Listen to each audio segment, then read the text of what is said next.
నమస్తే, welcome to NH TV. పాకిస్తాన్లో ఉగ్రవాదుల వేట కొనసాగుతూనే ఉంది. గత సంవత్సరం 2 సంవత్సరాల కాలం నుంచి కూడా అక్కడ అన్నోన్ గన్మెన్ రాడికల్ సంస్థలను, ఉగ్రవాదాన్ని పెంచి పోషిస్తున్నటువంటి సంస్థలను, అలాగే ఆ సంస్థల్లో ఉన్నటువంటి ముఖ్యమైనటువంటి కీలకమైనటువంటి లీడర్స్ని కూడా అంతమొందిస్తూ ఉన్నారు. ఎవరు చంపారో తెలియడం లేదు, కానీ చాలా నాటకీయ పరిణామాల మధ్య ఒక్కొక్కరుగా అంతమవుతున్నారు. తాజాగా మరొక ఇద్దరు, హఫీజ్ సయీద్ గురించి మన ప్రేక్షకులకి పరిచయం అవసరం లేదు. లష్కరే తోయిబాకి కో ఫౌండర్. అలాగే చాలా అతను చేసినటువంటి దారుణాలు అన్నీ ఇన్ని కావు. భారత్లో 26/11 దాడులు మనందరికీ గుర్తుండే ఉంటుంది. ఆ దాడులకి మాస్టర్ మైండ్ అతడే హఫీజ్ సయీద్. అతనికి అత్యంత సన్నిహితుడైనటువంటి వ్యక్తి తాజాగా కాల్పుల్లో చనిపోయాడు. అబూ ఖాతిల్ అతను స్పాట్లోనే చనిపోయాడు. గుర్తు తెలియనటువంటి వ్యక్తులు కాల్చి చంపేశారు. అది జరిగినటువంటి మరుసటి రోజే మరొక రాడికల్ సంస్థ జమైల్ ఉలేమా ఈ ఇస్లాం, ఆ సంస్థకు చెందినటువంటి చీఫ్ ముఫ్తీ నుర్జాయ్, అతన్ని కూడా ఎయిర్పోర్ట్లోనే, క్వెట్టా ఎయిర్పోర్ట్ దగ్గరే అతన్ని కూడా కాల్చి చంపేశారు. ఇంతవరకు మేమే చంపామని చెప్పి ఎవరు కూడా చెప్పాల. ఇలా వరుసగా యాంటీ భారత్ ఎలిమెంట్స్, భారత వ్యతిరేక శక్తులు, భారత వ్యతిరేక వ్యక్తులు ఎక్కడున్నా కూడా ప్రపంచంలో ఏ మూలన దాక్కున్నా సరే ఒక్కొక్కరుగా అంతమవుతూ ఉన్నారు. బట్ ఎవరు చేస్తున్నారనేది మాత్రం తెలియట్లేదు. ఇది ఒక పెద్ద మిస్టరీ లాగానే ఉంది. తర్వాత దీనికి తోడు పాకిస్తాన్లో గత కొద్ది రోజులుగా బలూచిస్తాన్ లిబరేషన్ ఆర్మీ పాకిస్తాన్కి, ప్రభుత్వానికి, ఆర్మీకి కంటి మీద కునుకు లేకుండా చేస్తోంది. మనందరికీ తెలుసు, ప్రపంచం మొత్తం కూడా చూసింది. జఫార్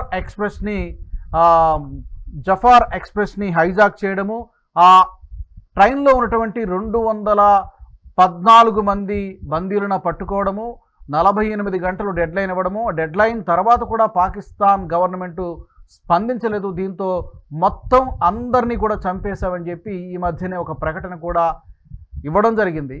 ఆ ప్రకటన తర్వాత మరొకటి, కాన్వాయ్ పైన మరొక ఇన్సిడెంట్ కూడా జరిగింది. ఇదేంటంటే, ఈ కాన్వాయ్ పై జరిగినటువంటి దాడిలో 90 మంది పాకిస్తాన్ సైనికులు, అంటే మన బిఎస్ఎఫ్ బార్డర్ సెక్యూరిటీ ఫోర్స్ ఎలాగైతే ఉంటుందో వాళ్ళకు కూడా అలాంటి ఒకటి ఉంది. అలాంటి కాన్వాయ్ పైన వరుసగా వస్తూ ఉంటే ఆ కాన్వాయ్ పైన దాడి చేశారు. 90 మంది పాకిస్తాన్ సైనికులు చనిపోయినట్టుగా బలూచిస్తాన్ ఆర్మీ చెబుతోంది. ఏదైనా కూడా గత వారం రోజుల్లో ఇది రెండో అటాక్. అంటే మనకి పుల్వామా అటాక్ ఎంతటి ఒక పీడకలలాగా మిగిలిపోయిందో, ఆ పుల్వామా అటాక్ లాంటిదే ఈ రెండు కూడా, అంతకంటే పెద్ద ఇన్సిడెంట్లు చెప్పాలంటే. సో ఏం చేయాలో పాకిస్తాన్కి తెలియటం లేదు, కంటి మీద కునుకు లేకుండా పోతుంది. ఒక పక్క ఈ బలూచిస్తాన్ లిబరేషన్ ఆర్మీ, మరో పక్క టీటీపీ, ఇంకో పక్క ఈ వరుసగా అంతమైపోతున్నారు రాడికల్ సంస్థలు, రాడికల్ సంస్థల్ని ముందుండి నడిపిస్తున్నటువంటి ఈ ఉగ్రవాదులు వీళ్ళందరూ కూడా. సో పాకిస్తాన్లో ఏం జరుగుతోంది, ఇదంతా చేస్తున్నది ఎవరు, దీనికి సంబంధించి బ్రీఫ్గా మాట్లాడదాం. నాతో జాయిన్ అవుతున్నారు రాజకీయ విశ్లేషకులు మురళీ మనోహర్ గారు. మురళీ గారు నమస్తే. నమస్తే రాజు గారు. నమస్తే. సో ముందుగా వీళ్ళిద్దరు, ఒకటి హఫీజ్ సయీద్కి అత్యంత సన్నిహితుడు అబూ ఖాతిల్, ఇతను చనిపోవడం అనేది డెఫినెట్గా ఆల్మోస్ట్ అసలు ఇంకొక రకమైన వార్తలు కూడా వస్తున్నాయి. అసలు హఫీజ్ సయీద్ కూడా, అతను కూడా గాయపడినట్టు, అతని కండిషన్ కూడా క్రిటికల్గా ఉన్నట్టు కూడా వార్తలు వస్తున్నాయి. అతనికి ఏదో ఒక మిలిటరీ హాస్పిటల్లో ట్రీట్మెంట్ ఇప్పిస్తోంది పాకిస్తాన్ గవర్నమెంట్ అని చెప్తున్నారు. బట్ ఇతను చనిపోవడం మాత్రం కన్ఫర్మ్డ్ న్యూస్. ఎవరు? అబూ ఖాతిల్. సో ముందుగా దాంతో మొదలు పెడదాం. ఎస్, హఫీజ్ సయ్యద్ ఒక దుర్మార్గుడు, ఇంటర్నేషనల్లీ రినోన్ టెర్రరిస్ట్. ఇతను యుఎన్ డిసిగ్నేటెడ్ టెర్రరిస్ట్ కనుక ఇది చాలా కీలకమైంది ఇతని పైన. యాక్చువల్ గా యుఎన్ డిసిగ్నేటెడ్ టెర్రరిస్ట్ అనగానే ఇతను ఎక్కడ ఉండాలి? పాకిస్తాన్ లో ఉన్నాడు, కానీ డిక్లేర్ టెర్రరిస్ట్ కనుక జైల్లో ఉండాలి. కానీ ఇతను జీలం నది ప్రాంతంలో మన దగ్గర, మన బార్డర్ లో తిరుగుతూ ఉన్నప్పుడు ఇతని పైన దాడి జరిగింది. ఇతడు ఇంకా బ్రతికే ఉన్నాడు, కానీ మీరు అన్నట్టుగా ఆర్మీ దీంట్లో ఉన్నాడు, హాస్పిటల్లో ఉన్నాడు, ట్రీట్మెంట్ అవుతుంది, రక్తస్రావం బాగా జరిగింది. ఇలాంటి వార్తలు కొంత తెలుస్తున్నాయి, కానీ అఫీషియల్ గా మీడియా, పాకిస్తాన్ మీడియా అసలే చెప్పడం లేదు. కానీ మీరు అన్నట్టుగా అబూ ఖాతిల్ హిందీ అనేవాడు మాత్రం ఆన్ ది స్పాట్ చనిపోయాడు. అబూ ఖాతిల్ ఎప్పుడు కూడా హఫీజ్ సయ్యద్ ను వెంట పెట్టుకునే ఉంటుంటాడు. మీరు ఆయన ఫోటోలు ఎక్కడ చూసినా కూడా మీరు ఇంటర్నెట్ లో రైట్ ఆయన హ్యాండ్, వెనకాలనే వీడు ఉంటాడు. రైట్ లేకుండా ఎన్నడూ ఏమంటే అతను రైట్ హ్యాండ్, హఫీజ్ సయీద్ అతను అతను right రైట్ hand. హ్యాండ్. చాలా టెర్రర్ క్యాంప్స్ నడుపుతూ ఉంటాడు. పిఓజేకేలో చాలా చోట్ల అతను టెర్రర్ క్యాంప్స్ నడుపుతూ ఉంటాడు, శిక్షణ ఇవ్వడము ఇదంతా కూడా చేస్తూ ఉంటాడు అతను. అవును, ఇద్దరు కలిసి జీలం పట్టణం దగ్గర బాంగ్లా బైపాస్ దగ్గర దొరికిపోయారు. అక్కడికక్కడ కాల్పులు జరిగాయి. ఇతను చనిపోయాడు, కాతులు చనిపోయాడు. హఫీజ్ ఇంకా బ్రతికే ఉండొచ్చు, లేదా ఇతను కూడా మనకు తెలియదు, చనిపోయి ఉండడు. కానీ ప్రకటించడానికి రాదు. అక్కలేక మింగలేక అని అంటాం. పాకిస్తాను చెప్పలేదు వాడు చనిపోయాడని, లేదా బ్రతికున్నాడని చెప్పలేకపోతుంది. చివరకు ఒకటి చెప్తారు, ఏంటి అని అంటే హాస్పిటల్లో ఉన్నాడు, కాస్త అనారోగ్యంతో బాధపడుతున్నాడు, గుండెపోటుతో చనిపోయాడు అని. మామూలుగా ఇవన్నీ మామూలే అన్నట్టు ప్రకటించే విధానము. జైల్లో గుండెపోటుతో చనిపోయాడు అని చెప్తారు. మీరు చూడండి, ఇంకో 2-3 రోజుల్లో బహుశా ఇప్పటికీ చనిపోయి ఉంటాడు. కానీ ప్రకటించడం మాత్రం ఈ వారంలో ఎప్పుడో ఒకసారి మంచి ముహూర్తం చూసుకొని పాకిస్తాన్ ప్రకటిస్తుంది. ఎందుకంటే డిజిగ్నేటెడ్ టెర్రరిస్ట్ కనుక ఉన్నాడు లేదని చెప్పాల్సి వస్తుంది. సో ఇప్పుడు మనకు అదేమంటాము, ఆట యొక్క మజా ఇప్పుడు తెలుస్తూ ఉంది. పాకిస్తాన్ తాను తయారు చేసినటువంటి టెర్రర్ గ్రూప్స్ అన్ని కూడా ఇప్పుడు తనపైకే తిరగబడతా ఉన్నాయి. ఎవడి పాపం వాడికి అన్నట్టుగా తిరిగి పాకిస్తాన్ పాపం పండింది. ఇప్పుడు దాన్ని అనుభవించడం ప్రారంభమైంది. రాజు గారు మనకు గుర్తుపెట్టుకోవాలి, 2019 ఫిబ్రవరిలో మనం ఎన్నటికీ మర్చిపోలే మన 40 మంది జవాన్లు పుల్వామా దగ్గర చనిపోయినటువంటి తీరు ఏదైతే ఉందో, ఆల్మోస్ట్ అదే ఇది రిప్లికా ఇప్పుడు జరిగింది. మళ్ళా ఇప్పుడు జరిగినటువంటి మొన్న జరిగినటువంటి మీరు దాడి ఏదైతే ఉందో 90 మంది చనిపోయారని మీరు చెప్పారు చూడండి. 90 మంది చనిపోయారు. వాళ్ళ కాన్వాయ్ పైన బాలూచిస్తాన్ సాయుధ పోరాట వీరులు చేసినటువంటి దాడి లోపల 90 మంది పాకిస్తాన్ మిలిటరీ వాళ్ళు, ఫ్రంటియర్ ఫోర్స్ అని అంటాం. ఫ్రంటియర్ ఫోర్స్ అన్నా బిఎస్ఎఫ్ అన్నా ఒకటే. మా దగ్గర బిఎస్ఎఫ్ అంటాం, వాళ్ళు ఫ్రంటియర్ ఫోర్స్. 3 బస్సులు 4 బస్సుల్లో ముద్ద అయిపోయినాయి, బస్సులన్నీ ముద్ద అయిపోయినాయి. 90 మంది చనిపోయారు. ఇది బలూచిస్తాన్ చేసినటువంటి దాడి. మనం ఇంతకుముందు చెప్పినటువంటి హఫీజ్ వీళ్ళపైన జరిగిన దాడి ఏమో అన్నోన్ గన్మెన్. సో ఏది ఏమైనా ఇప్పుడు జరుగుతున్నది ఏంటంటే ఆల్మోస్ట్ మన పైన పుల్వామా ఇది దాని యొక్క రిప్లికా అన్నట్టు. ఈ 90 మందిది మాత్రం పుల్వామా యొక్క రిప్లికా. మన దగ్గర ఎట్లయితే మన జవాన్లు చనిపోయారో వాళ్ళ జవాన్లు అంతే పెద్ద మొత్తం, అంతకన్నా పెద్ద సంఖ్యలో 90 మంది. డబుల్. అప్పుడైతే 40 మంది మన సైనికులు చనిపోయారు, ఇప్పుడు దీనికి 90 మంది అని చెబుతున్నారు. దీనికంటే ముందు అంతకంటే పెద్ద ఇన్సిడెంట్ పరువు పోయింది కదా. జఫార్ ఎక్స్ప్రెస్ ట్రైన్ ని హైజాక్ చేయడము, ఆ ట్రైన్ లో ఉన్నటువంటి వాళ్ళు చాలా వరకు మిలిటరీ పర్సనల్స్, ఆఫీసర్లు చాలా మంది. అలాంటి వారిని 214 మందిని మేము చంపేశామని చెప్పి బలూచిస్తాన్ లిబరేషన్ ఆర్మీ బాహాటంగా ప్రకటించింది. మా బందీలుగా ఉన్నటువంటి ప్రకటించింది. ఏమి చెప్పలేకపోతున్నటువంటి పరిస్థితి పాకిస్తాన్. అసలు ఒక దేశం యొక్క మనం విమానాలను హైజాక్ చేయడం చూస్తాము, ఇంకేదో చేయడం చూస్తాం, కానీ ఏకంగా ఒక రైలునే హైజాక్ చేయడం అనేది మనం చూస్తున్నాం. చాలా వింతగా కనిపిస్తుంది. రైలు దారి మళ్ళించి తీసుకెళ్లారు, అందులో 200 మంది వీళ్ళను పట్టుకున్నారు, ఆర్మీ జవాన్లను చంపేశారు. ఇప్పుడు చివరకు బలూచిస్తాన్ లిబరేషన్ ఆర్మీ ఏం చేస్తుందంటే, ఇలా అయితే ఈ ప్రపంచాన్ని నమ్మించలేమని చెప్పేసి వాళ్ళ పేర్లతో సహా లిస్ట్ ప్రకటిస్తుంది. రాజు గారు, చనిపోయిన వాళ్ళ యొక్క పేర్లను ప్రకటన చేయడం మొదలు పెట్టేసింది. ఇగో ఈ రైల్లో చనిపోయిన వాళ్ళ పేర్లను కానీ, జవాన్ల పేర్లను కానీ అన్నిటినీ ప్రకటిస్తా పోతుంది, అఫీషియల్ గా ప్రకటిస్తా ఉంది. ఇంత దీన పరిస్థితి, ఏం చెప్పుకోవాలి, ఏం చేయాలి తోచని ఇప్పుడు పుల్వామా పైన దాడి జరిగితే మనం ఊరుకోలేదు. సర్జికల్ స్ట్రైక్ చేసిన వెంటనే పాక్ మీ ఇంటికి వస్తా, నట్టింటికి వస్తా అనే పద్ధతిలో పాక్ భూభాగం పైన, ఏది పిఓకే మీద కాదు, మళ్ళా ఏకంగా పాకిస్తాన్ లోకి చొరపడి బాలాకోట్ దగ్గర లష్కరే క్యాంప్ పైన దాడి చేసి చంపేంత వరకు వదలలేదు మనం. అవును, దాదాపు దాంట్లో ఒక 300 మందికి పైగా అక్కడ ఉగ్రవాదులు చంపేశారు, మన వాళ్ళు చంపేశారు. ఆర్మీ స్వయంగా వెళ్ళి చంపి వచ్చింది. కానీ ఇప్పుడు పాకిస్తాన్ పరిస్థితి ఏదైతే ఉందో ఇది వాళ్ళ జవాన్లు చనిపోతున్నారు, రైళ్లు హైజాక్ అవుతున్నాయి, తమ ప్రజలు సిటిజన్స్ చనిపోతున్నారు రైల్ హైజాక్ లో, కామన్ మ్యాన్ అది ఇవన్నిటికీ తోడు తాము పెంచి పోషించినటువంటి ఈ టెర్రర్ గ్రూప్స్ ఏవైతే ఉన్నాయో, లేకపోతే మీరు ఇంతకు ముందు చెప్పినటువంటి వీళ్ళు ఎవరు క్లరిక్స్ అంటాం కదా, ఈ బాబాలు బోధించే వాళ్ళు, వీళ్ళందరినీ చంపడం మొదలు పెట్టారు. ఎందుకనంటే వీళ్ళే అసలైనటువంటి విషయం తినిపించే వాళ్ళు ప్రజలకు, వాళ్ళ మైండ్ లో ఈ ఇస్లామిక్ టెర్రర్ దీన్ని ఎక్కించే వాళ్ళు వీళ్ళే కనుక వెంటాడి చంపుతున్నారు. లాస్ట్ 3 years లో మనం లిస్ట్ చూసినట్లయితే టాప్ వెల్ నోన్ టెర్రరిస్ట్ వ్యక్తులను అందరినీ కూడా 50 మందిని చంపేశారు. ఈ అన్నోన్ గన్మెన్ ఎవరైతే ఉన్నారో, ఈ అన్నోన్ గన్మెన్ ఎవరు అనేది మనకు తెలియదు రాజు గారు, తెలియదు. కానీ నేను తప్పకుండా వాళ్ళని ఏమన్నా అంటే ఫ్రెండ్స్ ఆఫ్ ఇండియా అని నేను అంటా. ఎందుకంటే వాళ్ళు చంపుతున్నది ఎవరిని అంటే మన ఎనిమీస్ ని చంపుతున్నారు, భారత్ యొక్క ఎనిమీస్ ని చంపుతున్నారు. వాళ్ళు they are doing this job ఎంత అంటే ఒక ర్యాపిడ్ ఫోర్స్ లాగా వస్తున్నారు, చేస్తున్నారు అండ్ డిసపియర్ అయిపోతున్నారు. ఎక్కడ పోతున్నారో తెలియదు. మీరు ఆశ్చర్యపోతారు ఇన్ని సంఘటనల తర్వాత. ఎక్కడెక్కడ ఒక్క దగ్గర కాదు, ఒక ఇంగ్లాండ్ లో కానీ, లేకపోతే కెనడాలో కానీ, పాకిస్తాన్ లో కానీ, ఇన్ని ప్లేసెస్ లో మన ఎనిమీస్ ని చంపుతున్నారు ఈ అన్నోన్ గన్మెన్. ఎక్కడ వాళ్ళ జాడా లేదు. వాళ్ళని ఒక్కడిని కూడా పట్టుకొని ఈ రోజు వరకు శిక్షించింది లేదు, ప్రూఫ్ చేసింది లేదు. అంటే మెరుపు దాడులు చేస్తా ఉన్నారు. ఎవరో వీళ్ళు ఎవరికి అర్థం కావడం లేదు. వీళ్ళని మాత్రం నేను ఒక ముద్ర వేస్తున్నాను ఏమన్నా అంటే they must be friends of India. ఎందుకంటే ఎనిమీస్ ఆఫ్ ఇండియాను వాళ్ళు కథం చేస్తున్నారు.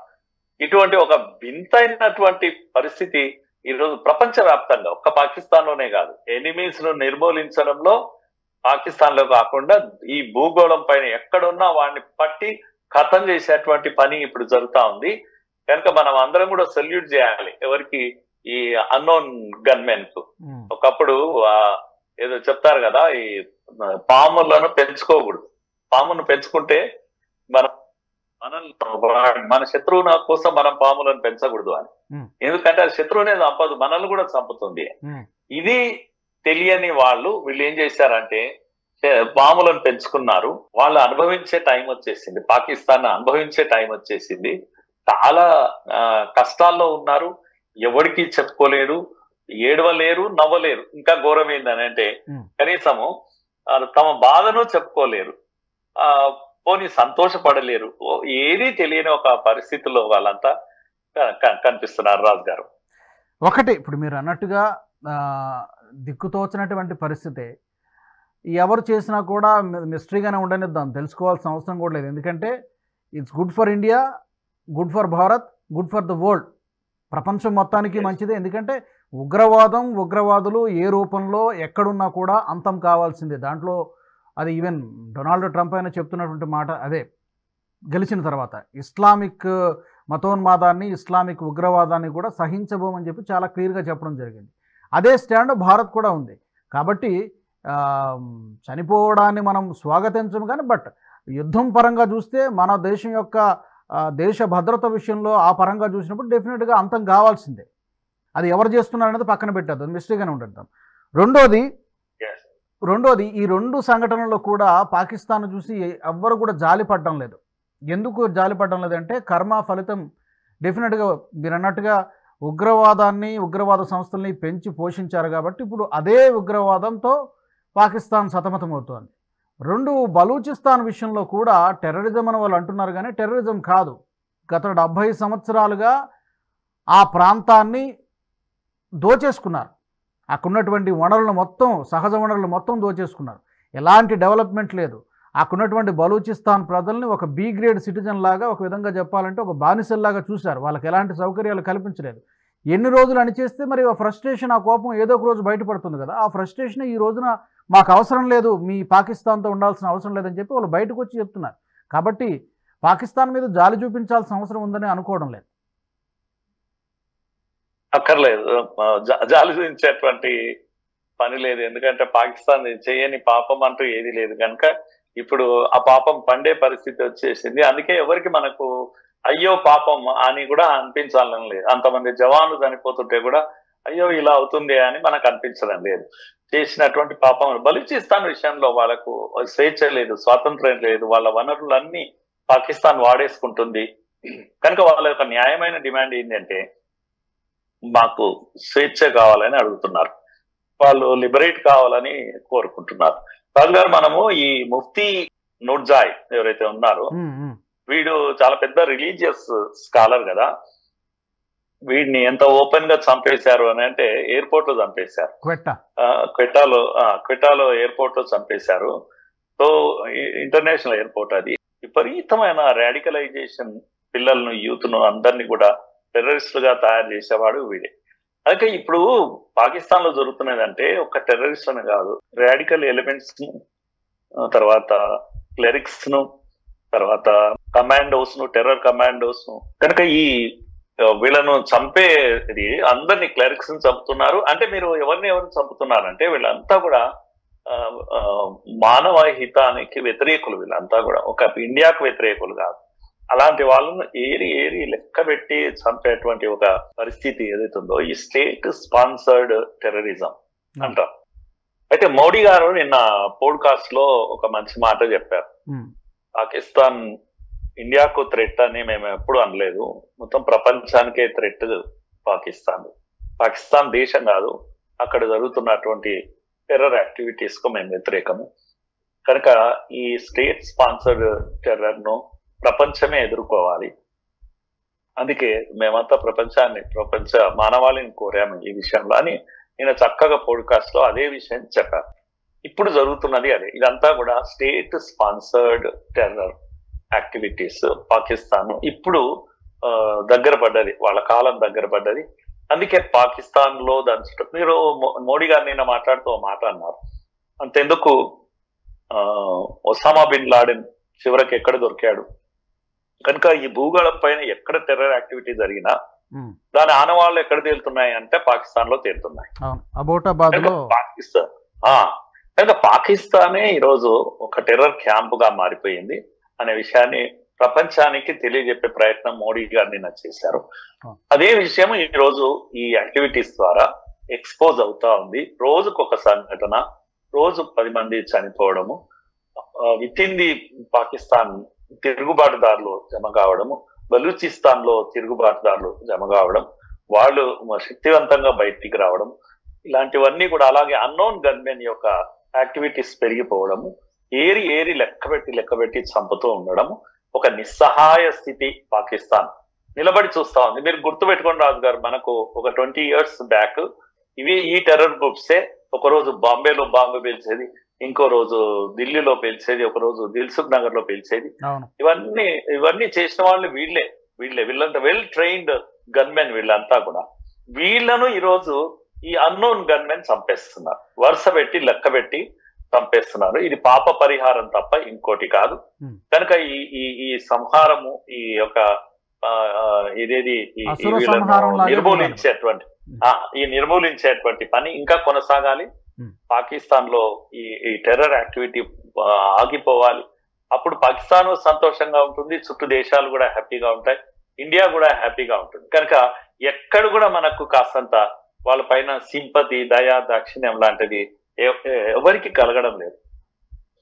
కరెక్ట్, మీరు అన్నట్టుగా ఈ అసుర సంహారం లాగానే చూడాలి. చివరి ఉగ్రవాది అంతమయ్యేంత వరకు కూడా ఈ అన్నోన్ గన్మెన్ ఎవరైతే కానివ్వండి, ఎవరు చేస్తున్నా కానీ ఇది కొనసాగాల్సిందే. ఇది ప్రపంచానికి మంచిది, భారతదేశానికి కూడా మంచిది. ఎందుకంటే ఉగ్రవాదాన్ని సహించాల్సినటువంటి అవసరం లేదు. తద్వారా పాకిస్తాన్ కూడా మంచి జరుగుతుంది, అక్కడ ఉన్నటువంటి ప్రజలకు మంచి జరుగుతుంది. ఉగ్రవాదం అనేది అక్కడి నుంచి పోతే అట్లీస్ట్ వాళ్ళన్న ప్రశాంతంగా బతుకుతారు. సో ప్రస్తుతానికైతే ఒకటి ఆర్థిక సంక్షోభం, రాజకీయ సంక్షోభం, అంతర్యుద్ధానికి దారితీసేటువంటి పరిస్థితులు కూడా కనబడుతున్నాయి. మరి దీన్ని హ్యాండిల్ చేయగలిగే పరిస్థితులు కూడా ఆ దేశం లేదు. చూడాలి మరి ఏం జరుగుతుందో, ఇంకా ఎంతకాలం ఈ సంక్షోభం కొనసాగుతుందో చూద్దాం రాబోయే రోజుల్లో. థ్యాంక్ యూ మురళి గారు, ధన్యవాదాలు. మరి మీ అభిప్రాయాలను కూడా కామెంట్ రూపంలో తెలియజేయండి. పాకిస్తాన్ ప్రస్తుతం పాపం పండినట్టుగానే కనిపిస్తోంది.